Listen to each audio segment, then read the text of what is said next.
this is Doxy Mom, and welcome back to my channel. If you haven't done so already, I'd greatly appreciate if you hit that little red subscribe button. You can ring the bell for notifications, and if you like this video, just give it a thumbs up. Well, Miss Indy and I, we're going to bring you the news in 15 minutes or less, so let's get started.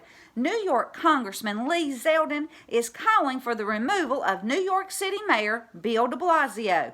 Nonpareilly.com is reporting that Zeldin said that the mayor is destroying our great city from the inside out, and New York won't make it through the remainder of de Blasio's term. He needs to be removed immediately to save the city and protect the people, because New York City has seen a huge surge in violence following the budget cuts of $837 million from New York City's police department. Guys, this is terrible. Now, de Blasio, he's blaming the city's deterioration on the virus. Well, of course he is. Now, in a recent op-ed for Fox News, Zeldin wrote this: "The mayor and city council members seem to believe the New York Police Department only goes after purse snatchers and teenagers with fireworks. In reality, police officers have thwarted terrorist attacks, mass shootings, and violent crimes, and saved countless innocent lives."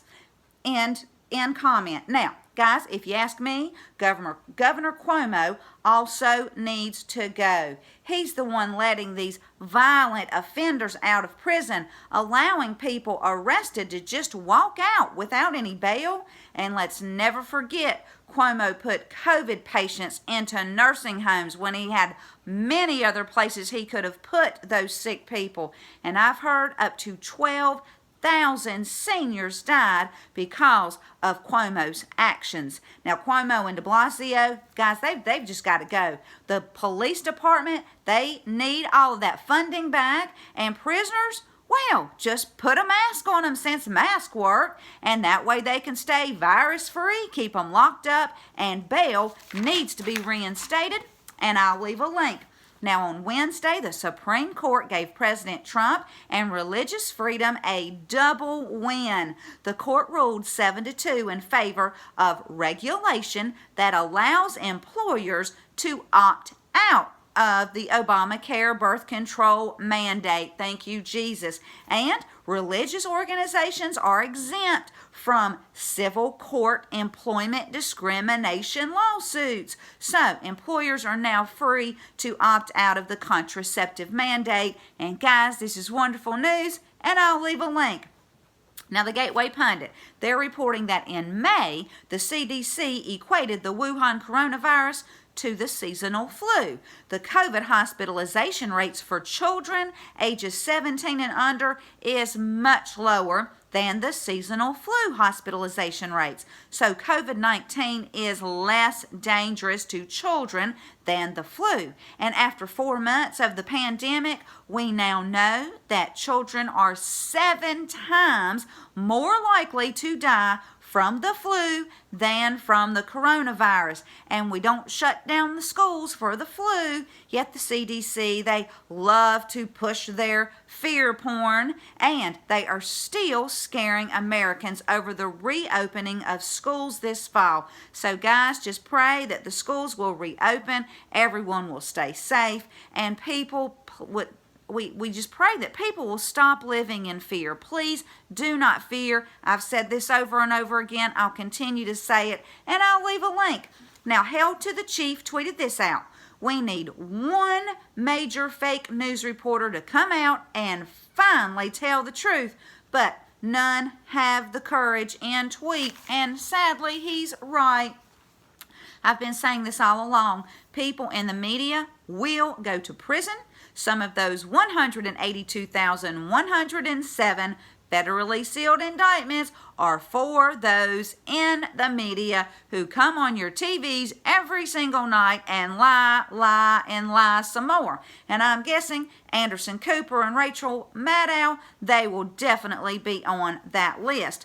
Now, Ryan Fournier, he tweeted this out: "Vindman has retired from the U.S. Army Don't let the door hit you on the way out, end tweet. And then Buzz Patterson for Congress retweeted it, and he said this: he's lucky he's allowed to retire. I had another option in mind, end tweet.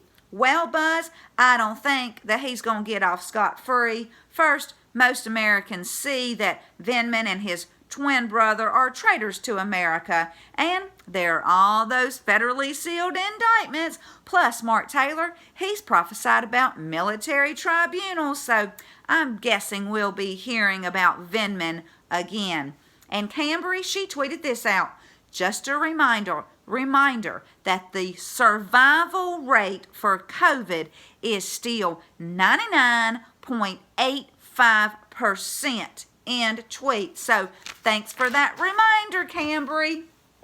Now, the Daily Caller, they're reporting that Democrat Pennsylvania Governor Tom Wolf said Monday that a mandatory mask order for his state could last until we get a coronavirus vaccine. I was wondering how long they were going to demand we wear the mask. The order, issued last week, requires masks in all indoor public spaces and outdoors when unable to socially distance. The order will also apply to schools that reopen in the fall. And guys, this just isn't right. We've seen these videos that are out there, how the masks cut off your oxygen supply, and like I just reported, the children, it's almost like they're immune to it. Very, very few children have even gotten coronavirus. Now, Joe Biden, Nancy Pelosi, and New Jersey's Governor Murphy have called for a nationwide mask-wearing mandate, but Fox News analyst Judge Napolitano contends they lack constitutional authority to do so, and he's right. So my thoughts, guys, if you're sick, stay home. And remember, the WHO says it is extremely rare, if there's a chance at all, for anyone to get the Rona from someone who is asymptomatic. And I'll leave a link. Now, the Gateway Pundit, they're reporting that Joe Biden has fully embraced the Defund the police movement. So, Biden has caved to radical leftists like Omar and AOC. Biden also says that the police have become the enemy and suggests that Rayshard Brooks would be alive today if a mental health counselor and a tow truck were sent out that night to confront the drunk, belligerent man passed out in front of a Wendy's in Atlanta. I'm telling you guys, we're witnessing the destruction of the Democrat Party right before our eyes, because anybody with just a little bit of common sense knows we need the police. Otherwise, we'll be living in a lawless society, and nobody wants that. So in my opinion, Biden, he just lost a ton of votes. However, I'm still not convinced that Joe will be on the 2020 ticket. We'll have to wait and see, but now we know who will be on some of the ballots. Kanye West. The Epoch Times is reporting that Kanye West confirms that he is running for president, and get this, he's asked Joe Biden and President Trump to drop out of the race. Apparently Kanye's running under a new banner called the Birthday Party. Guys, I'm not kidding. His running mate is Michelle Tidball, a preacher in Wyoming where Kanye bought a ranch. So let me just stop here for just a minute and make a quick observation. Guys, God has anointed President Trump, and he's leading this country. He's fighting the deep state. He's got the plan. He's going to get us out of this war. And as a preacher, I would think that Michelle would know this. Anyway, back to the article. Kanye is being advised by his wife, Kim Kardashian, and the mogul, Elon Musk. And Kanye has offered Elon Musk the position to head NASA. Now, in one sentence, Kanye says he's not supporting Trump anymore, but in the next sentence, he's praising President Trump. Many of the things that Kanye says really they just doesn't make much sense to me. And I'm going to link a New York Post article where you can read some of the strange things he's saying, like how much he loves China. He hasn't developed anything on foreign policy. He has work to do on his tax policy because he hasn't done any research on that either. And he wants to frame his vision for his administration off the box office superhero movie, Black Panther.